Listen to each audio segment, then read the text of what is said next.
Okay. Proof that we're live. Sorry. Okay. Sorry, my bad. Okay. Anyway, let's start over. I was welcoming you to the Pubtalk session of the Enable 2021. So for those who don't know yet what Enable is a European symposium at its 4th edition for PhD students and postdoc in biomedical research that is self-organized by young scientists.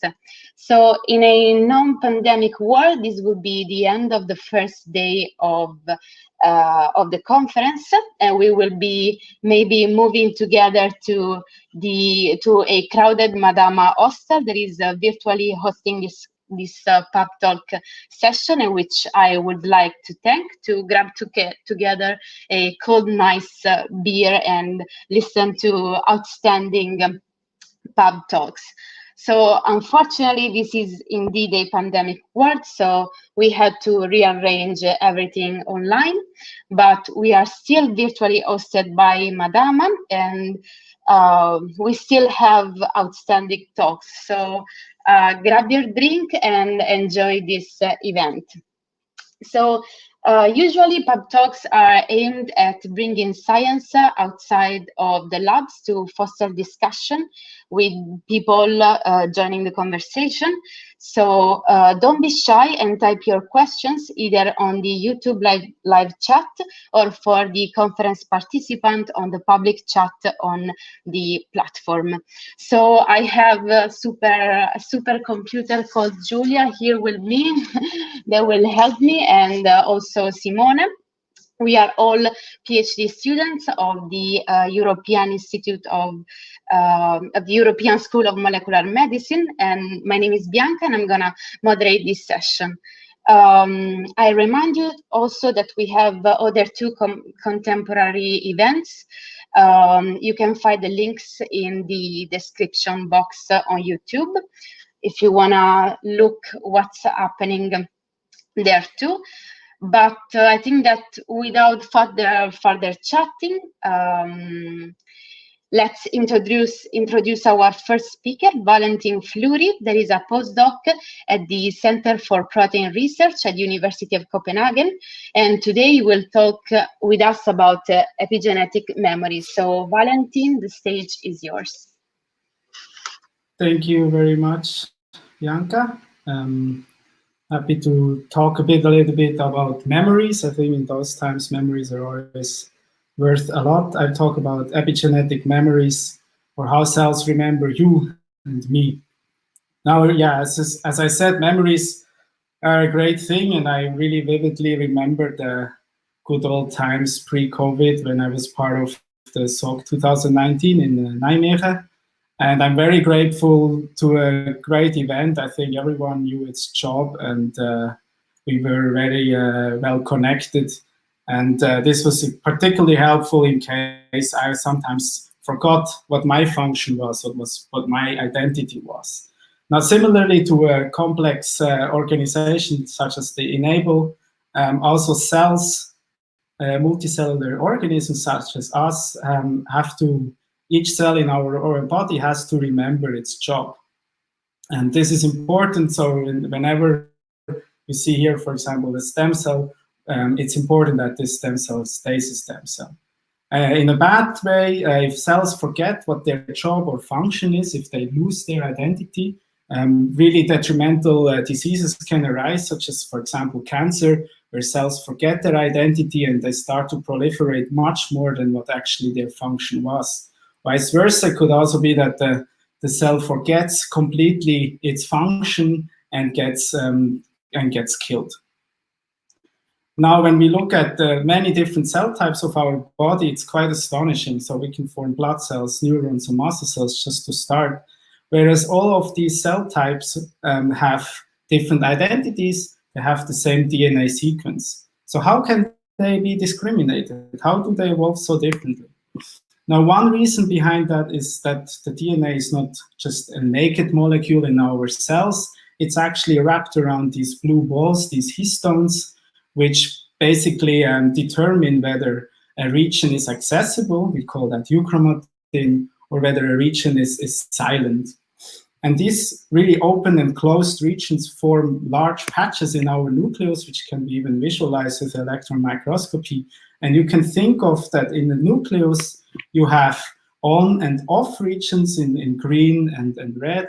And depending on what region is active, it will determine the cell type. So for example, here, if you have this patch active, you become a blood cell, whereas here you have to have another patch active to become a neuron.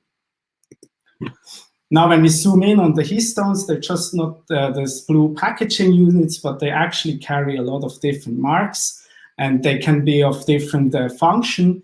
And for example, here, this region, these histones here will tell the blood cells, hey, this is a region you need to express, a gene you need to express to become a blood cell. So that would be the me function, whereas on other parts on the DNA, you have another flag, another little histone mark, which tells the cell not to express that gene.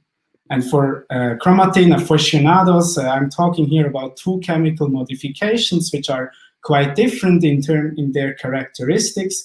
However, for the rest of the talk, that's not very important to remember. Important is that this methylation here is rather a slow mark, whereas the ubiquitination is a very fast and dynamic mark. So what we know so far is the cells, they do express different genes, and that also gives them their cellular identity. And these different genes, they are specially marked or also memorized. And this memory is not encoded in the DNA sequence, but it's actually directly the direct surrounding of the DNA, the chromatin, which determines this memory state. And that's why we call that epigenetic memory, because it's beyond the genetic, the DNA. Now we can think of, okay, the cells is now happily has their region determined, but the problem is that cells die, cells need to expand, you need to regenerate your blood cells, for example, and therefore cells need to divide. And when you think now about this highly specialized packaging units, you suddenly realize, okay, actually also the packaging unit needs to double when you double the DNA content, right? So when you have just one DNA molecule, first you need to do two molecules before you can become two cells. And the same is true for the chromatin. So we call that chromatin replication. And this is what our group here in Copenhagen is really interested in.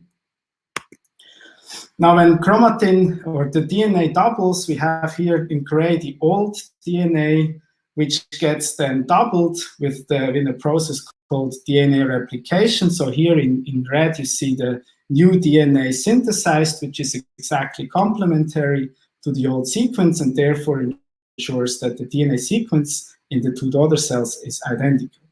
However, you know now it's not just the naked DNA in the cell, it's actually more than that. So we have a lot of these histones which carry marks. And I think in the last 10 years or so, a lot of efforts have been put into understanding how these marks are actually if they are reused. And it's clear now that all these marks are actually reused on both daughter strands. So they get recycled, as we call it. They get reused on the two daughter strands. Now, again, it's one makes two. So also the histones, they need to be doubled. And that happens by inserting newly synthesized histones into the gaps on the two daughter strands. And importantly, these new histones, they don't carry those flags. Now, again, in the last 3 years, a lot of progress has been made. This is a complicated figure you don't really need to look at closely, but what's been clear now for the last 2 to 3 years is that there are many factors involved actually in the recycling process of the histones. And we can now use this knowledge to ask the important question if histone marks, if the recycling is actually important for cellular memory, because that's what we think, right? If cells need to remember their active and inactive genes, these marks have to be propagated to the daughter cells whenever the cell divides. So what Alice in our group has been spearheading is to look at one protein here in the center of the replication fork, which is called MSIM2, and it's really important in recycling old histones to the new strand.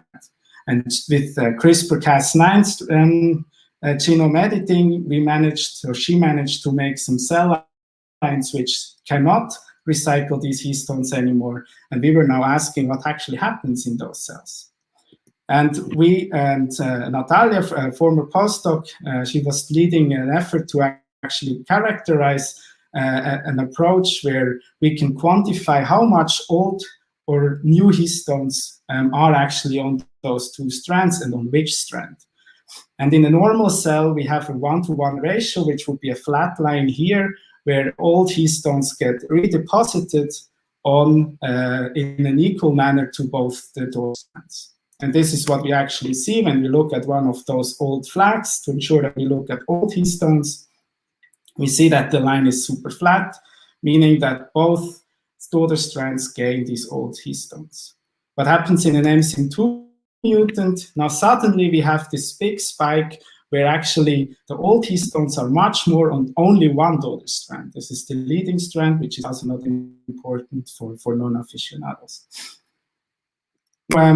We were wondering what happens to those cells, because it's clear, and that's what I didn't show here, it's now clear that in this model is true. So what you see here now is the strand gets all the old information, whereas the other strand is completely blank. And we wanted to look at the biological phenotype. Now, we work in mouse embryonic stem cells, and we see actually no on the microscope. So these cells are alive, they grow well. However, when we want to differentiate them, these cells die. So while the wild-type cells can form embryonic cells, the MSIM2 cells, they die. So something else has to be maybe help the cells to survive, because this is really some striking phenotype. So I was talking about the U mark as well, and that's called the ubiquitin. And it really hasn't been very much characterized for its role during replication. And I wanted to know what the ubiquitin does in this background. So again, we see this big increase in the bias or in the abundance of old histones on the leading strand. When we look at the ubiquitin marks, they don't care at all. They're basically also a 1-to-1 ratio, and they don't differ between the wild type and the MSIM2 mutants. So to summarize, what we think is that we have here two kinds of memory marks which may help each other out. So again, under wild type conditions, you have those perfect recycling of old histones, and you actually get two other strands where the marks are present. In an MSIM2 mutant, you may get other methylation marks only on one strand, but with the help of the U mark, the absent methylation marks on the new strand can be redeposited because they talk to each other, and therefore we in the end get a functional copy. Now, when we look at differentiation or in a new environment, the short-term, the very dynamic ubiquitin mark actually is not very present anymore, and therefore on wild-type cells, the methylation marks, which are the slow marks, now help the ubiquitin to come back. And in MSIM2 mutants, what we think what's happening is that as we have already the asymmetric recycling of methylation marks, the ubiquitin is now not strong enough to actually restore that state, so eventually you lose all the marks and the cells die. And coming back to our nice memories, I think it's similar what happened at Enable 2019. So I had my peers, which were quite well instructed, and they could tell me that I had to do different functions, whereas that doesn't really help me when I'm back at the lab in Copenhagen, because people are not very well instructed and cannot really tell me what to do. And to summarize, I hope I could show you a little bit that the memory is really important for the cells to survive and to maintain their identity. It actually is a very specialized process, so the memory on histone really needs to be propagated to the other cells, and that's especially true for the DNA doubling event, DNA replication. And I didn't mention other potential memory circuits, but we think that all these circuits together, they safe-proof, and they just make the cell more robust against potential errors and mutations. This, I'm at the end of the presentation. I'd like to thank the Enable organizers for putting this big effort on making a virtual conference. I'd like to thank the lab. Here is our Twitter accounts. And as far as I remember from the job fair, actually, we have some positions available. And with this, I'm happy to take questions. Hi, Valentin. Very nice presentation.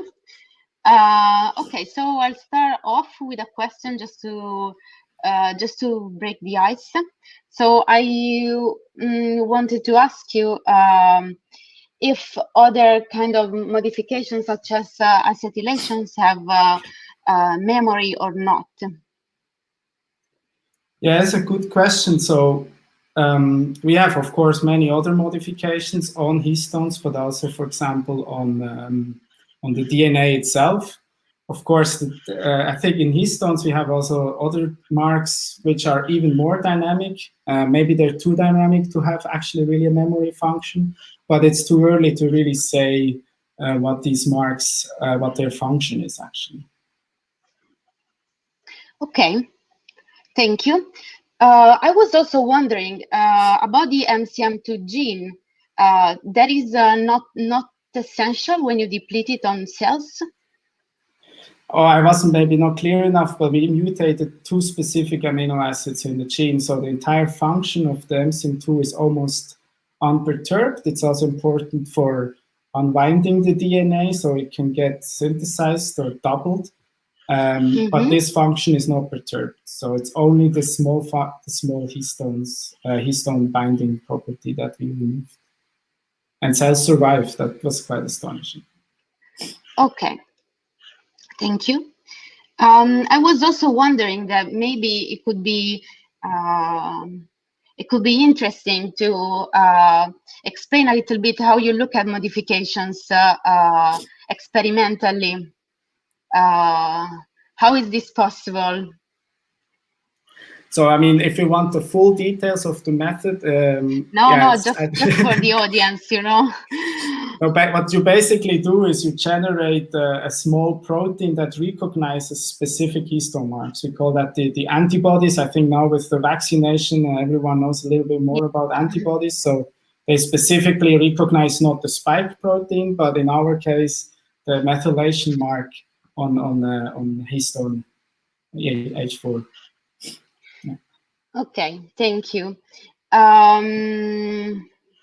Yeah, so I have another question. How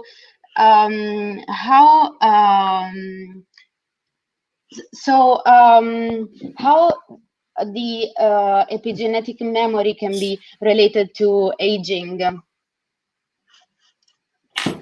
Yeah, it's a very interesting question. I think as I mentioned, these marks are extremely dynamic.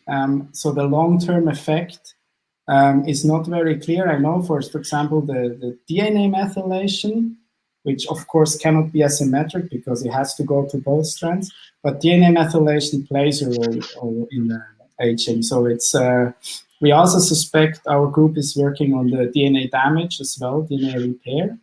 And we suspect that these MCM2 cells, for example, they will be much more sensitive to certain damages because they don't have the memory to repair it properly. And then, of course, aging would happen much faster, but it's too early to say anything about that.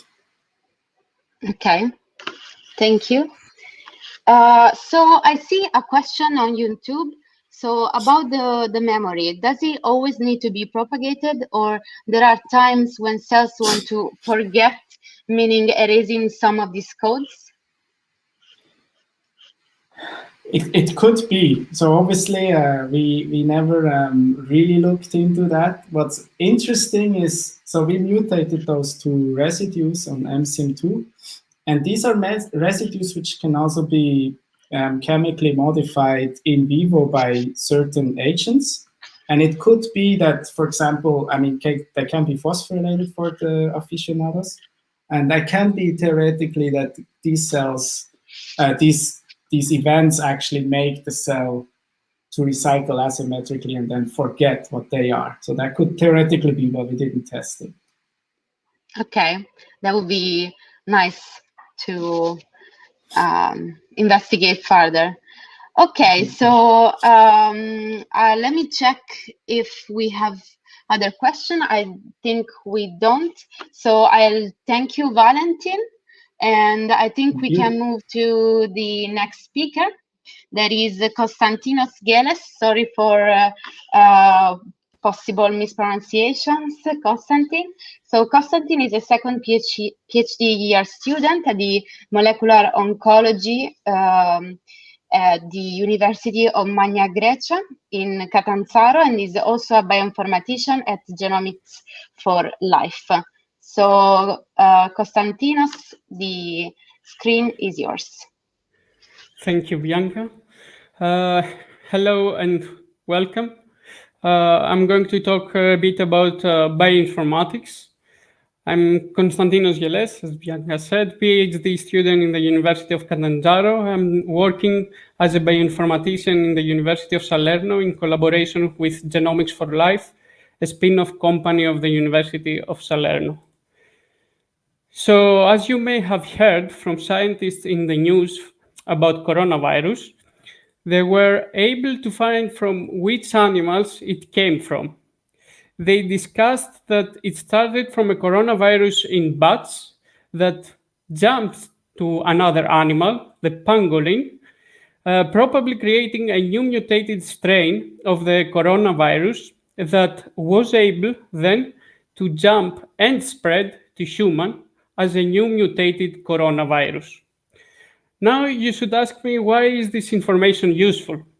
Well, except that this information can be used in future by scientists for the prevention of other pandemics, many techniques and tools that have been developed during these 2 years are going to be used to treat other diseases. Scientists try to understand how and which proteins of the virus can be targeted by vaccines and probably in the future by drugs. But how they were able to learn about the mutations and from which animals it started. So we have to go back in the decade between 60s and 70s. During that time, Dr. Dayhoff, a researcher, pioneered using computer algorithms in order to solve some biological problems. She invented the protein alphabet, which was used in computer programs for the identification of similarities between proteins. Just to remind you, proteins are made by small molecules that are the amino acids. These molecules make chains that all together form a protein. Each protein has a particular sequence of amino acids and a particular function in the cell. Think of it like the machines that perform almost all the functions of our body. So not only she had invented a way to save all this information using for each amino acid a letter from the English alphabet, but she created also an atlas of proteins and their protein sequences. An example about the similarities between proteins is like this one. Let's take each protein sequence from the different virus and then align them one after the other, or one on top of the other. So we search for similarities in the sequences between of them. And I don't know if you are able to find some patterns, but there are two that are almost identical. So that is one of the ways scientists use to understand where the coronavirus came from. But of course, this is just an example. Imagine how many and how long are the protein sequences that a biologist has to analyze by eye in order to find these similarities. Using computers and algorithms, these analyses are faster and more robust to human errors. This is the time that where bioinformatics started. So what about nowadays? The things are a bit different. We can analyze the complete genome of an organism. And just to remind you that as proteins are performing the functions in a cell, DNA gives the instructions to which of these proteins are going to work and which functions have to perform in the cell. We can take a sample from a human, extract his DNA, and with special equipment, we get the sequence of his DNA. So if you don't remember, DNA is made of 4 different molecules that we use the letter A, T, C, G to identify them. And after that, we get from these specialized machines a result like this one, which is a file with the complete sequence of the DNA that we have from our sample, a cell or a sample of different kinds of cells or tissues. These sequences are the backbones of our genome, and so which genes we have. In 2003, a big effort has been completed. It was the Human Genome Project that provided scientists with almost complete information about our genome. From that year and after, with that knowledge, researchers over the globe started to find better ways for detection, prevention, and treatment of various diseases. Just think that in less than 2 years, we were able to have vaccines against the virus that caused the pandemic. So what does a bioinformatician do in his day-to-day work? Well, first he has to collaborate with scientists from different fields so as to analyze their data. For example, he collaborates with ecologists and developmental biologists that provide him with data from various natural habitats like lakes, soil, or even the sea, in order to analyze the genomes from the organisms they find. And then they can use this information in collaboration with evolutionary biologists in order to find about the evolution of animals throughout the history of life and how it started. They also collaborate with statisticians and mathematicians to make algorithms and analysis tools. Furthermore, and because the list is too long, I would like to focus on those we care the most. They collaborate with doctors, geneticists, biochemists, and biologists. They analyze their data from human cells in order to find ways to cure a disease by making new drugs or new vaccines, or even new ways on how to detect as early as possible the different types of diseases such as cancer. So what is the future and let's say the next step of bioinformatics? Well, personalized medicine, of course. Let's go forward in time and think about a hypothetical situation in future. Imagine for a moment that you are living in your smart house with many smart devices linked all together and all of them to the web. So let's say one morning you wake up and you feel a bit strange. Maybe you even have some cough. So it's time for you to make a self-test. A special machine in your house, let's name it Healthcare Hub, provides you with a smart self-test, not like this one, that is, this specific one is only for COVID, but the machine provides you with a different one, a new test that can identify not one virus, but many different pathogens. So you perform this test and you put it back in the machine. It analyzes it and sends the data to your family doctor. The family doctor, with the help of artificial intelligence, finds what could be the cause of your cough and sends back to your healthcare hub and your PC a medical report. Not only that, it sends the information to a 3D printer in your house in order to produce a specialized pill to treat this cough. So, of course, all of this might seem like a fantasy now, but I want you to imagine what could happen if the governments put the same effort and resources every year for a different disease as they did for COVID. How much faster we would find solutions, as the bridge to find all these sciences together exists.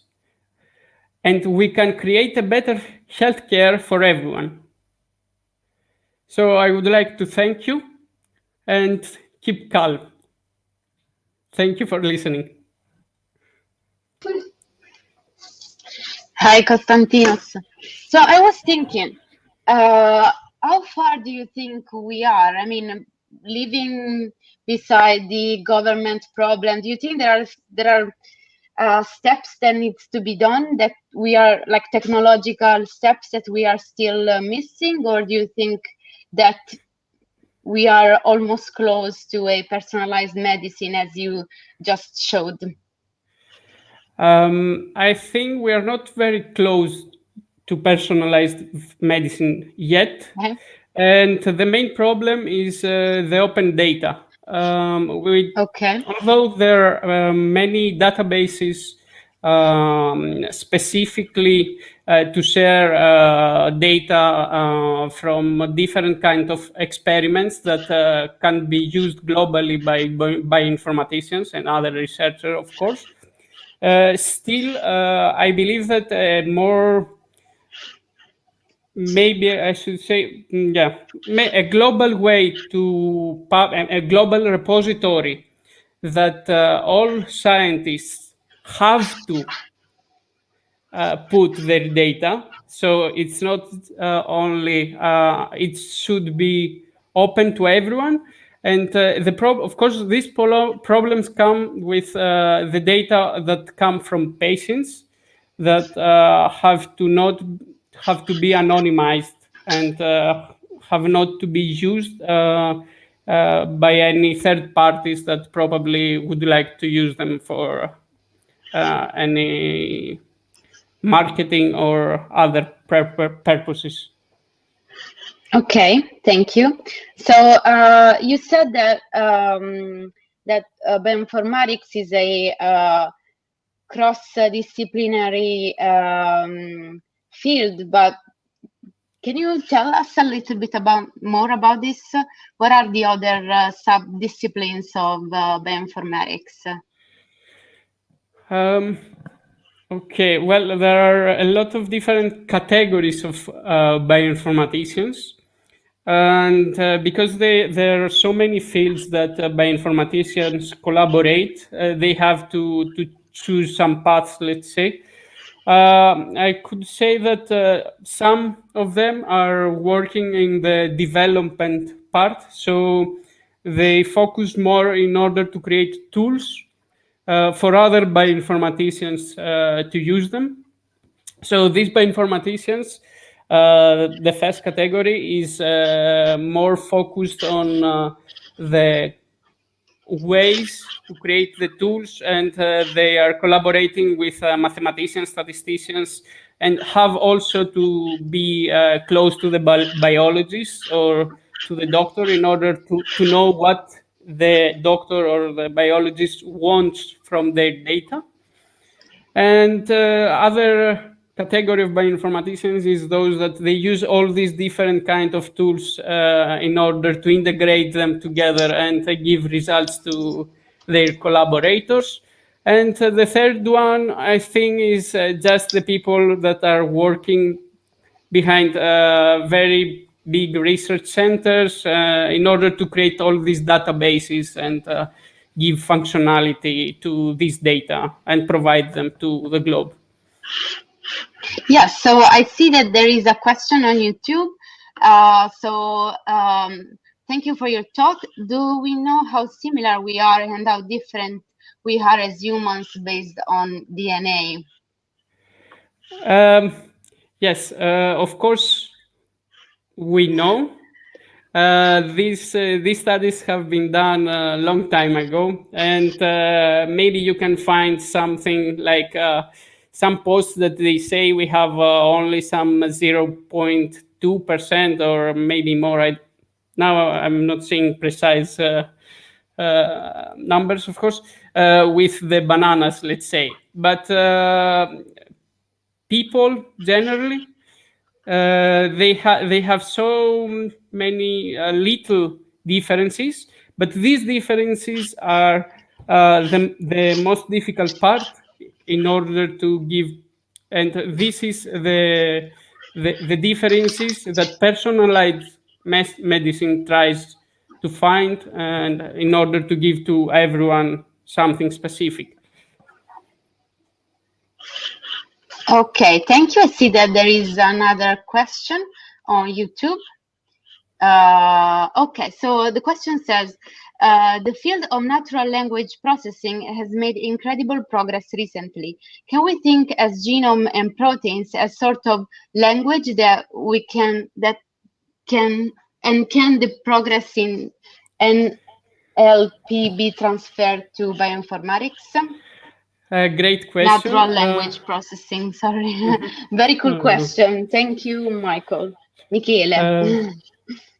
It's actually it's the language of life, the DNA and the proteins.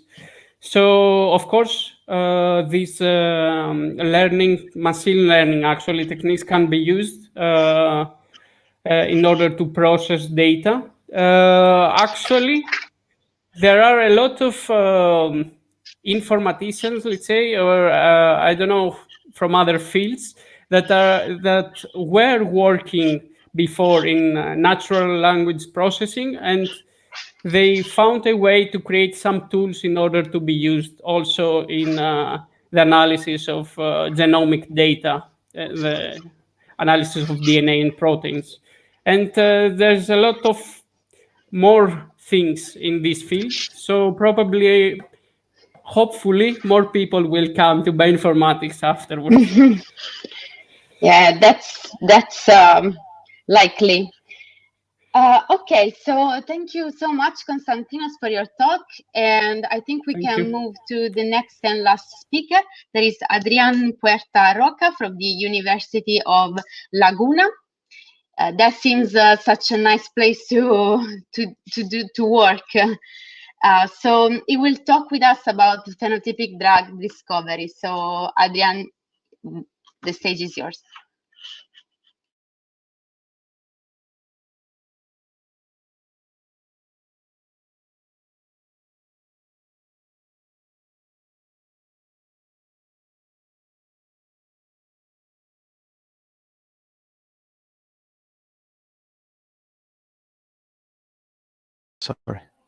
Sorry.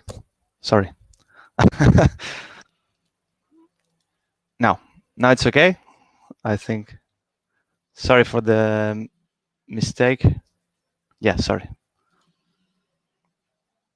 Okay, so let's start again. Yeah, so thank you for this opportunity to be here in this Enabled 2021. For me, it's a very big opportunity because I am from Canary Island. We are very far from the mainland, and for us, it's nice to have this kind of opportunities. I'm from the University of La Laguna, and I'm going to talk about phenotypic drug discovery and the recent advances that it has. So we are going to focus on cancer. This is one of the main diseases that are in this moment in the biomedical sciences. And as you know, there are some challenges in the treatment of cancer, because cancer cells and normal cells are almost similar, almost the same, but it has some differences. Meanwhile, the normal cells grow only when they have some growth factors that tend them to growth, and then stop when these growth factors doesn't appear. The cancer cells start to grow in a continuous way. So that's the main problem of cancer. But also, these cancer cells are something like they avoid the mechanisms that regulate their uncontrolled growth. When a normal cell has some DNA damage or some structural damage, they program their own death, making this apoptosis phenomenon. Cancer cells are able to avoid that kind of things, so they continue divided without any problem. So we want, obviously, to treat cancer, but how to do it? Because they are similar, but no so similar. Cancer cells have some mutations, have some fingerprints that makes them targetable. So cancer has some hallmarks. There is some fingerprints that we can use. They are resistant to the cell death usually. They can make some mechanisms of metastasis to invade other tissues. So these hallmarks are ruled by some pathways. And pathways, it's like in the picture that we have in the right. They have a beginning and they have an end, and they have some stops in this pathway. There are proteins usually that make an action. And if you think this picture it will be complicated, this is the subway map from Milano, and actually the pathways that are regulated in cancer are more like this. So it's a little bit more complicated. A lot of proteins that are here are in different pathways that overlap, that are linked one to the other. When an action of this one succeeds, there is an inhibition of another protein. So it's very difficult to treat them. So you choose one of them, one that you want to attack, targeting with a drug. And how to do it? Well, you have this target that is a protein that is overregulated in cancer, and you want to treat them. You want to delete its action. So the protein has a substrate. That means another molecule that binds to the protein, and then something occurs. There is another function that appears, another substance that is becoming present that makes an action that is problematic in the cancer disease. Well, so you can target this protein using a drug that avoids this union. Then the substrate does not use any use, so it is degraded. So you have the target alone. That is the mechanism that you will prevent the beginning or the advance of the disease. But not all targets are druggable. That is the problem. And why are not all the targets are druggable? Only there are, for the all proteome of the human beings, we have only the 3% of proteins approved as targets. The potential targets are only 7%. And from the whole proteomic, 16% of these targets are not druggable, are undruggable. We can see this also in this picture. From the human genome, only we can target 600 or 1.5 thousand genes in this case. And that's because we have some difficulties to target a molecule. We cannot select that one and say, okay, yes, treat this one.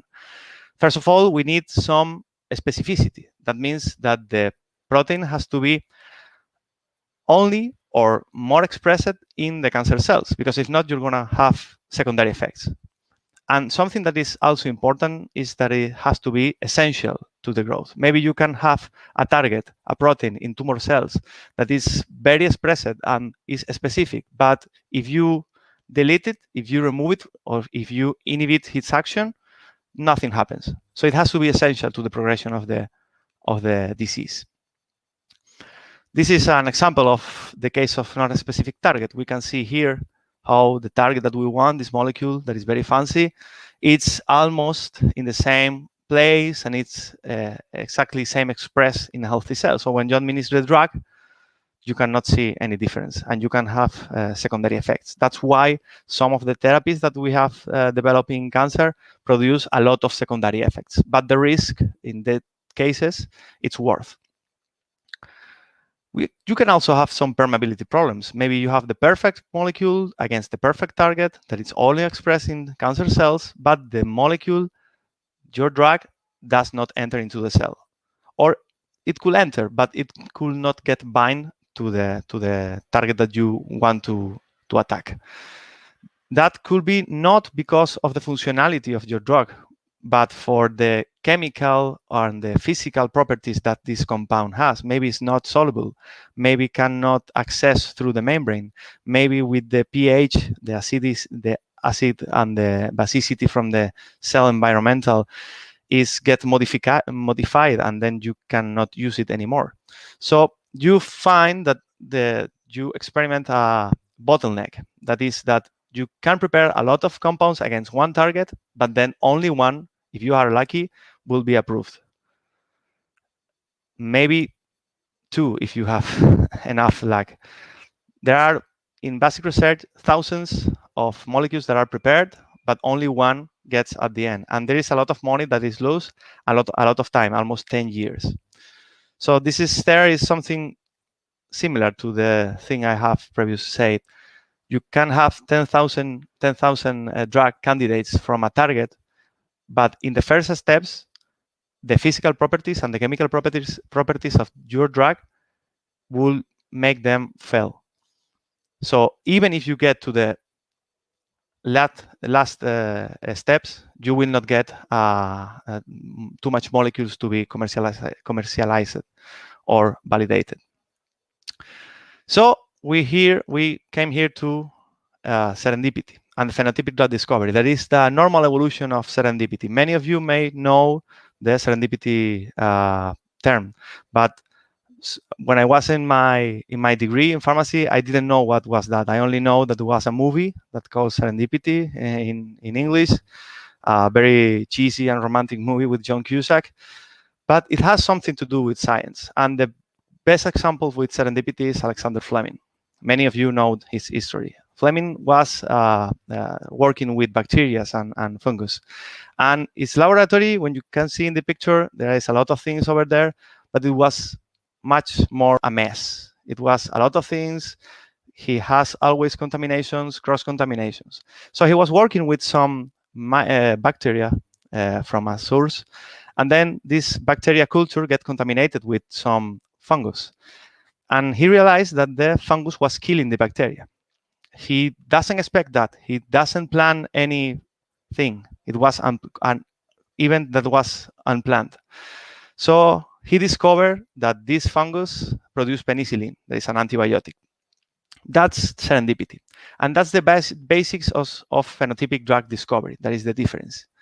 You test a lot of compounds from chemical libraries. That is a set of compounds that you can synthesize or other people are synthesizing.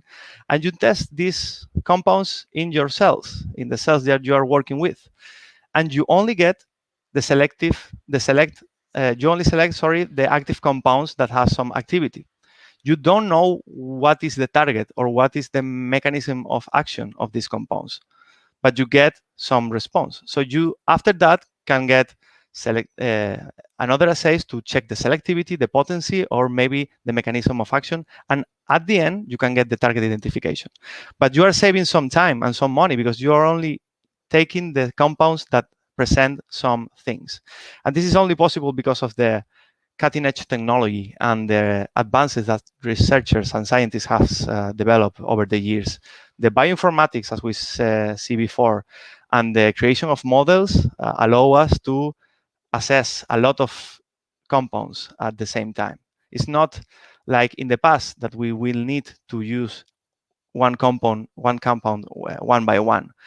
Now, with the advances in technologies, we can have robots that can assess and evaluate thousands of compounds in 1 week. So the phenotypic screening, the phenotypic drug discovery is increasing. And it has, although it's very hard to discover a molecule at this time, it has the benefits that you save a lot of time, get rid of the compounds that are not interesting for you. So one of the main goals in phenotypic drug discovery is to be the opening door for another drugs. You can see here in this figure, in the first-in-class drugs, that is the first drug that is created for a disease or for a target determined. Phenotypic screening is the leading force.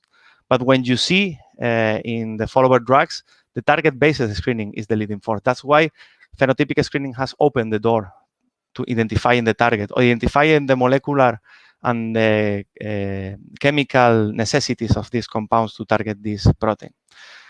And you can see how there is no too much difference between the molecular target screen-based approach and the phenotypic screen-based approach in terms of create one new molecule. But in drug repurposing screen, that is, use drugs that have been approved before to another disease that has no treatment, phenotypic drug discovery is the leading force because it's easy, it's fast, and if you have good models, you can do it with good results. You can save a lot of time. You can repurpose your drugs in 2 or 3 years and save too much millions of dollars or euros. And one example of this is the case that we have with COVID-19. It was impossible to create one drug that could treat COVID, but it was easy to use drugs that has been approved before to screen it and try to check if one of that drugs it could be active against the COVID-19. And maybe you have heard something about the hydrochloroquine and that kind of things.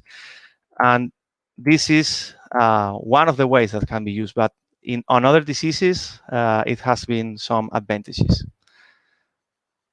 So thank you very much for your attention. This is the group when I worked in Tenerife, in Canary Island. If you have any question or if you want to contact with me for further information, I'm always open to talk with you. Thank you very much. Thank you, Adrian. We have a few questions. So I'll start with hi everybody. I think this was was proposed early in the talk. So hi everybody, how do you decide which part of the protein to target? So maybe generally where drugs are designed to target the molecules. Yeah, you usually decide the part of the protein that has the function and the ability of be targeted, because sometimes it happens a lot with some proteins that are very extent in different disease or in the same disease but has different isoforms. That is, for example, kinases, that its important part it's the same in all the family. So in that case, you try to create your drug in some specific parts of the protein that are only present in that one, but you tend to attack the functional part of the protein. Okay, thank you. I also have a question. So I was wondering that maybe when you do this kind of phenotypic design, you also need to define a good phenotypical assay. So identify drugs that are effective on a target. So how do you do this? How do you select a readout for your experiments? Yeah, the phenotypic drug discovery starts many years ago, but it fails because of that, because you don't have patterns. But now that we have evolved a lot in science and in the things that we can do, it's reborn again. And that's the thing. You need some patterns. You need some molecules that you know that produce an effect against one target that you can compare.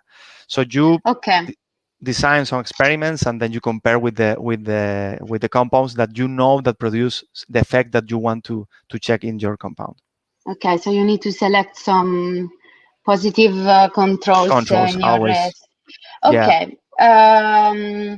So roll up your sleeves because we have a couple of hard ones.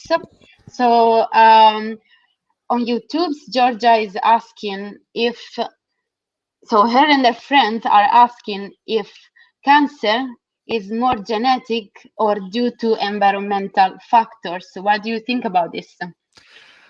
Well, the thing is, almost everything is genetic, but not hereditary. That's the thing that we should change, or we should have take in mind. Yeah, it have some genetic predisposition. If you have expressed some genes that are going to overexpress some kind of targets or molecule, it's more probable that you could develop the cancer. But the environmental factor, it's very important, and we know about that, about the smoking on the exposition, some radiology or that kind of things. In that cases, what it happens is that you produce some modifications in your genes that tends to a mutation that produce the cancer situation. So it's like a mix. It's more genetic than environmental, but environmental is an important factor that could develop this kind of diseases. Okay, thank you. We also have another question. Georgia says, my friend from Poland is wondering whether the Chernobyl explosion could have impacted strongly the incidence of cancer in Europe. I don't know exactly the numbers about that, but I think probably because the radiation that is remain in the place, the studies that have been published, I have read something about several years ago, demonstrate that there is a lot of radioactive residues in the media, in the environmental situation. So I cannot say that yes, that maybe has a strong impact because I don't know the data, but probably has something to do. Maybe in Ukraine or in the parts that are near from that one. Well, there is a lot of mutations of people that was exposed and that kind of things. That kind of strong radiology tends more to another kind of mutation that are even more complicated. But it could be. It could be. I don't know exactly, but it could be. Okay, thank you. So I have just one last question. So we talked about cancer, but I was wondering if phenotypic drug discovery is also useful in order to cure other, to find molecules to cure other diseases. Yeah, it's useful. The important part is that you have models to check that. The worst thing about cancer as a disease is the best thing about cancer as a research field. That is the cells growth. You can do experiments and the cells start to grow and grow and grow and grow. So this is not a problem. But when you try to use cerebral cells that are not tumoral or from other tissues or on other kind of models, it's complicated. But if you have a good model that you can test in vitro, you can do a lot of screening and a lot of phenotypic drug discovery. The problem is if you only have in vivo models like animals. Phenotypic drug discovery is not for animal screening because you will kill and use a lot of animals for a lot of molecules that are going to be worthless. So it's only if you have the good model in cell status. Okay, thank you.